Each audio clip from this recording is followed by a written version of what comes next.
Hello students, welcome back. आज हम लोग प्लस वन क्लास का बहुत ही इम्पॉर्टेंट टॉपिक डिस्कस करेंगे, जिससे बेसिकली न्यूमेरिकल और एमसीक्यू पूछा जाता है। टॉपिक है apparent weight of a man in A lift. Apparent wait होता है बेटा जी जो एक्चुअल वेट ना हो, ठीक है। सपोज कर लो हम लोगों ने इसमें क्या करना है, हमारे पास एक लिफ्ट है। सपोज करो this lift, in this lift I am going to place a one weighing machine. On the weighing machine there is a one person standing over it, and the weight of the person is lying vertically downward. mg इसका weight vertically downward act करेगा. Now the lift is also apply a reaction force on the man, and that reaction force is in upward direction, and that reaction force is applied by the lift on a man is known as its apparent weight. I hope everyone understood कि apparent weight क्या होगा। कि जो पहले जो person है वो lift में एक मशीन लेकर गया, वेइंग मशीन। ये वेइंग मशीन है बेटा जी हमारे पास, जिसके ऊपर वो अपना वेट कर रहा है, तो उसका एक्चुअल वेट करेगा क्या करेगा, mg वर्टिकली डाउनवर्ड।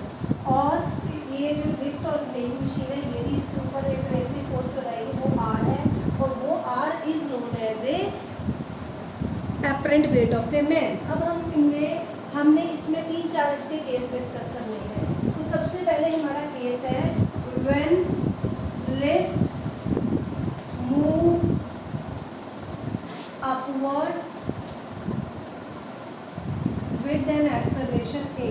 तो वो मूव कैसे करिए, एक्सेलरेशन ए से।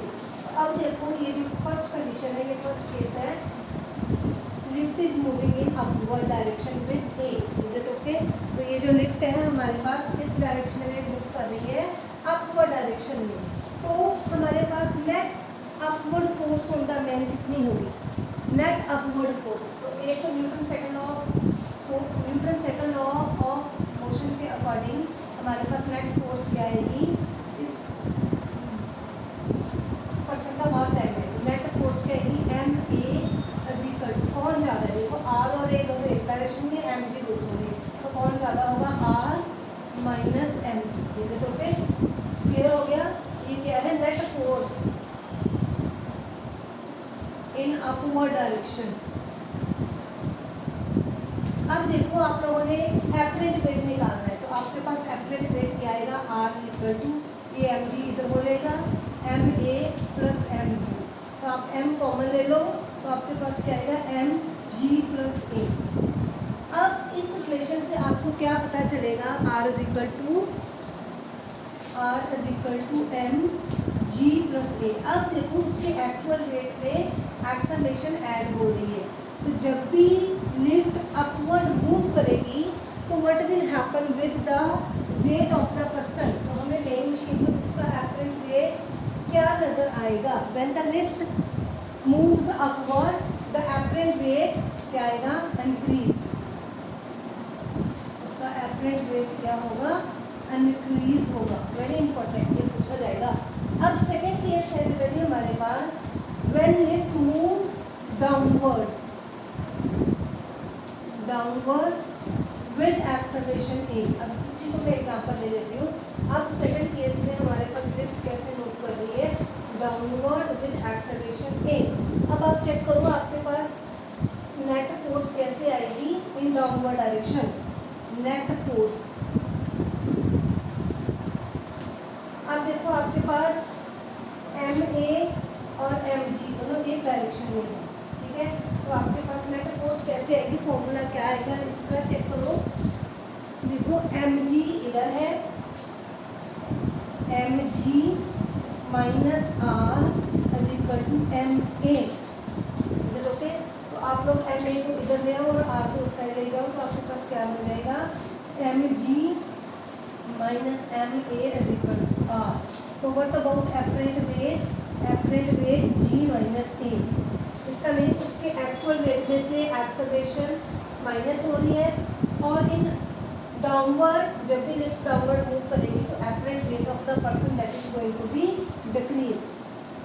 एपरेंट वेट क्या होगा, डिक्रीज होगा in the case of lift moving in downward direction with acceleration A. I hope everyone understood. अगर हमारे पास जो लिफ्ट है is at rest or moving with uniform velocity v in suppose कर लो third case में क्या है बेटा जी, थर्ड केस में क्या है, lift is at rest, at rest. तो कोई भी एक फॉर्मूला ले लो, फॉर्मूला फर्स्ट ही ले लेते हैं अपवर्ड का, R = mg+a। अगर लिफ्ट हमारे पास रेस्ट पर है तो a क्या हो जाएगा 0, तो आपके पास क्या आएगा R = mg। इसका मीनिंग क्या है, R = mg का मीनिंग क्या है, जब लिफ्ट रेस्ट पर होगी उसका एपरेंट वेट आएगा equal to its actual weight. Apparent weight किसके इक्वल आएगा, R = mg का मीनिंग क्या है, apparent weight is equal to its actual weight. I hope everyone understood. ये हमारे पास थर्ड केस था। एक और केस है हमारे पास फोर्थ केस।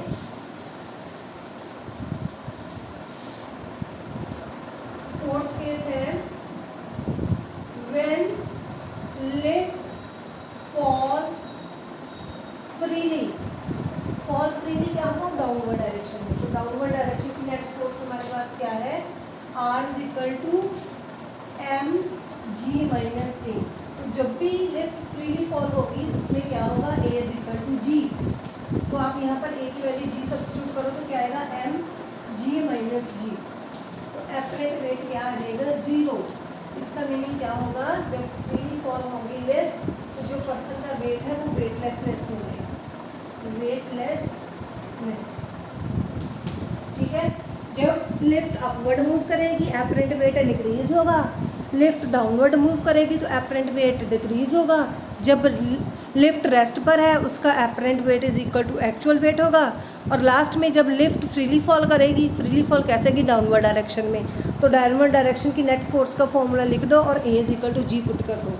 तो उस केस में हमारे पास पर्सन का वेट क्या हो जाएगा, weightlessness. I hope everyone understood. Numerical of this topic we have to discuss in the next class. Thank you.